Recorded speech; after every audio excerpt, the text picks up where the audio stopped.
You're listening to a sermon from Doxa Church. In this, the third installation of our Gospel of John series, we'll take a look at the upside-down nature of our Messiah. Let not your hearts be troubled. Well, easier said than done, Jesus, right? And I would agree with that. It is easier said than done. But what's great about Jesus is he's been troubled before. This isn't a guy who's not had any trouble. In fact, just earlier, a couple weeks ago, if you remember, we just did a passage right before Judas was about to betray Jesus, and the scripture says that Jesus was troubled in spirit. So this man, this God man, has been through trouble. And he leans into us, even though he's been there before. He says, hey, listen, I know it looks bad, but don't be worried. I'm going to figure this out. He brings us that comfort. So what we're about to break down is perhaps one of the most comforting passages in all the scripture. Now, when you hear the way, the truth, the life, no one comes to the Father but by me, you often think of like a sort of a big, like gung-ho message, and here we go, and that's all true. But there's some verses before it, some really powerful, comforting verses before we get to that. And Jesus wants to tell us that if we do find ourselves troubled today, for whatever reason, Jesus wants to help, okay? So if you find yourself troubled, he wants to help. And he is about to help his disciples learn a few different things, and we're going to learn those things too, okay? 3 things we're going to learn today. First thing, how to be untroubled, okay? How do we be untroubled in a world like this? Why we shouldn't be troubled in the first place. That'll be fun. And then, how to live instead, okay?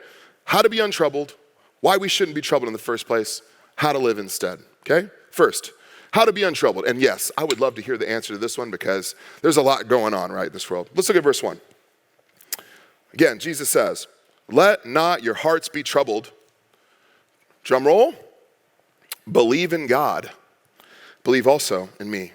So again, Jesus right now, he senses his disciples' anxiety. They are stressed out.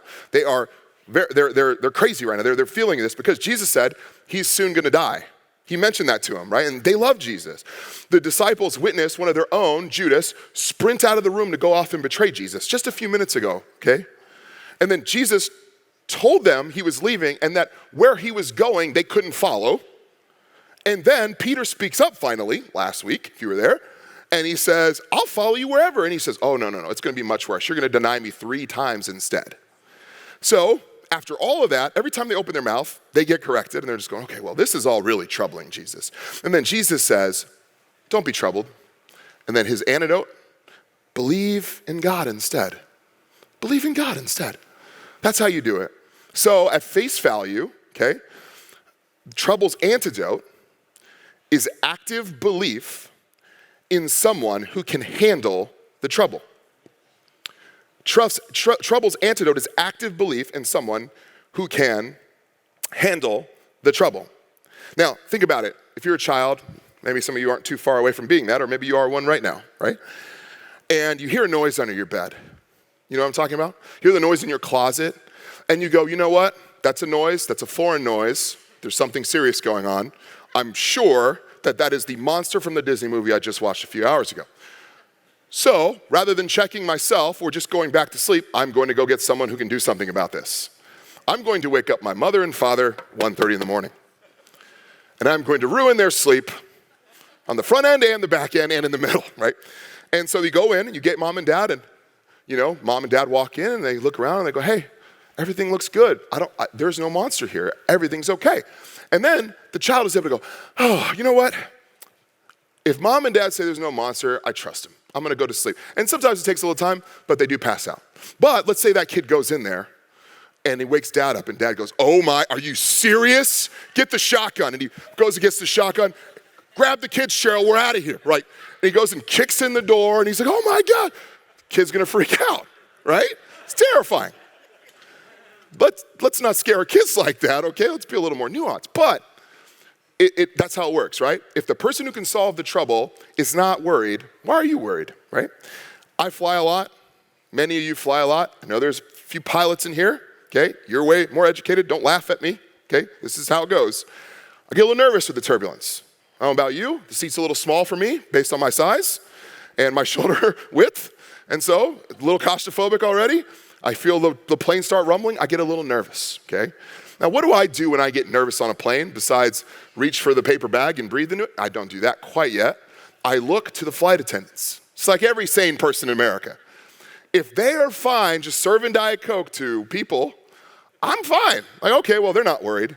Or if I hear the pilot come on and he says, attention people, buckle up, got a few bumps, no big deal. Okay, we're good. But, and like this happened one time, headed to Spokane from Seattle, the overhead bins start opening and the stuff starts falling and hitting people and they start scrambling up and down. Man, I'm telling you, we're going down.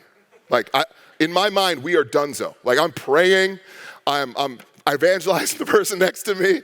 Like, you need Jesus, this is it. And I am just freaking out, right? Because the people that can do something about the trouble, they're freaking out. So I'm freaking out, right? That's how it works. That's what Jesus is saying here. I'm the one that can do something about your trouble. If I'm not worried, why are you worried? If I'm not worried, why are you worried? When we take our trouble into our own hands, we are often unequipped to handle them and often make them worse than they are. We often make it worse than they are. Just like me on the plane, panicking over turbulence. Panicking over turbulence. Jesus here is saying, instead of believing yourself, why don't you believe in me? Because I have the experience, I've got the expertise, and I can tell you, I know this seems crazy, but I actually have it handled, okay? Okay, that's how to be untroubled. Why we shouldn't have been troubled in the first place. Now you might say, that's it, just believe in God. Like, I just not buying that, especially if you're here, you're like, I'm not a Christian. I'm just kind of exploring Christianity. That's not enough for me, right? Oh, by the way, I forgot to ask a question. Who here, by show of hands, has flown on a plane? Anyone flown on a plane? Most people. I actually didn't fly on a plane until I was 18 years old. You get that? That's crazy. Okay, and if you're like me, any sleepers on a plane? Anyone sleep? By show of hands. Short flight, long flight, you sleep. Maybe you can't sleep, but you tried. Anyone like that? Right? You're okay to try to sleep? That's crazy. Do you know the pilot? Derek, do you know the pilot? When you fly, do you know the pilot? No. You don't know the pilot. So you paid money to get in a metal tube that goes 500 something miles an hour, shoots off into the sky, and then you fall asleep on the plane? And you don't know the guy who's flying it, and you've never even seen him, you just trust him. You trust the brand of Alaska Airlines or Delta with your life? That to me seems pretty crazy. That seems wild to me. I don't think, like, when I first started sleeping on a plane, I was very nervous. I don't know who the guy is. We'll often trust somebody we've never met with our lives, but we won't trust Jesus when we know exactly who he is. It's so bizarre. And who is Jesus exactly, by the way? Who is he? Well, he's the God that shows us the way to live in this troubled world. He shows us the way to live in this troubled world, okay? Look at verse 4. Jesus says, and you know the way to where I'm going. And Thomas said, one of his disciples, by the way, who hasn't said a lot up until this point, says, Lord, we do not know where you're going. How can we know the way? And Jesus said to him, I am the way and the truth and the life. No one comes to the Father except through me. Now remember, Jesus told them he was going away, but now he's saying here, you'll know the way to where I'm going. And then Thomas here, poor Thomas, he finally speaks up and asks, well, where are we supposed to go? I don't know the way. I don't even know where you're going. How am I going to know the way? Jesus then gives his disciples, and really us, 3 big reasons why you should not be troubled in believing in a God like him. He gives them 3 right in succession. I am the way, I am the truth, and I am the life. Why? That's why you should believe in me, okay? Let's explore those. First one, Jesus is the way. Why you should trust him. His ethics, his values, and his morality are the way to live in a world like this, okay? Now, a life with Jesus, contrary to popular belief, is not an instruction book or rules. It's actually more like a way of life. It's like a way of living. You learn how to live with Jesus as you walk with him day by day. Even in the Old Testament, the law or the Torah in the Old Testament was not to be understood primarily as a set of rules as much as it was a walk with God. It was a way for you to be holy enough to walk with God and be in relationship with him, okay? And of course, we like to default to rule keeping, so we always go in that direction.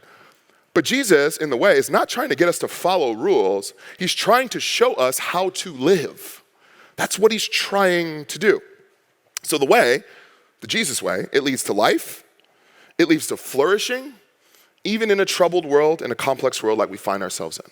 Now, our culture, the one we live in currently, that we love and we're called to help, love the culture. Don't be like the culture, but I love it. I want its salvation. I love the styles and the food that culture brings, but I want it to come to know Jesus. The culture doesn't present one way to salvation at all, does it? It actually doesn't even present one way in general. It actually presents many different ways. There are all these different ways. But Jesus here states that his way is the way. Not many ways that the culture provides, one way. Now, if you were here in November, we preached a series called We Are Church. And We Are Church is a series on the church, but I actually took a sermon and talked about the way of Jesus. Like, what was it like? How do you follow the way of Jesus? And I gave a definition there, and I actually want to give you the definition again, because I think it will help sort of make sense of some of what the way is. So let's look at it here. This is my definition. The way of Jesus. It's embarking on the lifelong journey of seeking, knowing, obeying, and resting with Jesus. The way of Jesus follows him to the Gethsemane in doubt, the desert in need, the cross in suffering, and the tomb in life. The way links arms with other imperfect people in the church as we journey through our sin toward a redeemed future. So that's what the way is. And his way is peaceful. It's not high-strung. It's not crazy. It's a calm, intentional walk toward holiness and morality. And that doesn't mean it's an easy walk. In fact, many times it can be very, very difficult. But it's simple and it's honest. Listen, the culture we find ourselves in is not simple and it's not honest at all. We actually live in a very complex and ever-changing culture. And again, there are many ways to follow to find the good life, not just one way in culture. So, which way is it? Do you know why there are so many ways that you can live to achieve whatever sort of like carrot is at the end of the stick in culture? Do you know why there's so many different ways? You do you. You ever heard that? Or what's good for you is good for you, and what's good for me is good for me. You heard those phrases? Do you know why there's so many ways? Because the culture doesn't know where it's going. So if it doesn't know where it's going, then anyone could build a road to nowhere. Why not just build a road to nowhere? And then it's just all about the journey. It's never really about the destination. Well, because there isn't a destination. If you're here and you're not a Christian, let me just ask you a question. Or you're here, maybe you were a Christian before and you're figuring things out. Without Jesus in your life, where are you going? I just want to ask that question. Like, where are you going? What is the purpose of your life? Where are you aiming at? Who are you trying to please? Now, if you go on YouTube or something like that, you can find a number of gurus and blogs that will tell you that they're pursuing the good life. Health, wealth, happiness. Aiming for those things. Well, where do those things get you? Where do they get you? First of all, can you get them? That's the first part. Happiness, huh? Wow, good luck with that one, right? Where do they get you? Well, if you're lucky, you can get some momentary happiness, or you can maybe get some sporadic seasons of abundance on your way towards, you guessed it, certain death. Because that's the end of the good life, is the death. Because if you live, by definition, without Jesus, you die. That's what the good life gets you.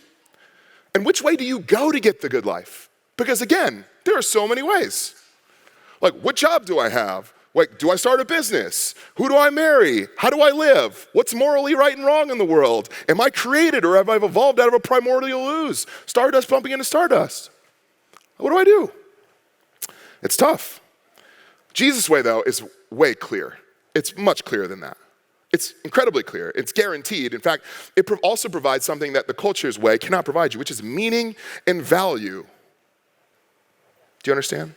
Check out, to end our time, look at 1 John chapter 3, verse 2. Beloved, talking to the church, we are God's children now, and what we will be has not yet appeared, but we know that when he appears, we shall be like him, because we shall see him as he is. You're going to see Jesus as he is one day, and you're going to be like him. Let that sink in. And listen, I know we can't fully grasp that right now, but one day we're going to be like it. What if we lived like that now? What if we lived like we were going to be like Jesus one day? And other people felt that and experienced it and actually gave their lives over to the cause that made us awesome. Wouldn't that be something? We should, after all, because we can live with great confidence in this Jesus. This Jesus is the way. He's the truth. He's the life. The three things we long for the most. How do I live in this crazy world? What's this world actually about? And man, I sure want to live as long as I possibly can. Jesus gives us all three. That's it. That's the answer. And he's not just the way, the truth, and life. He's the only way, the only truth, and the only life. For more information about Doxa or to join us for a Sunday gathering, go to doxa-church.com.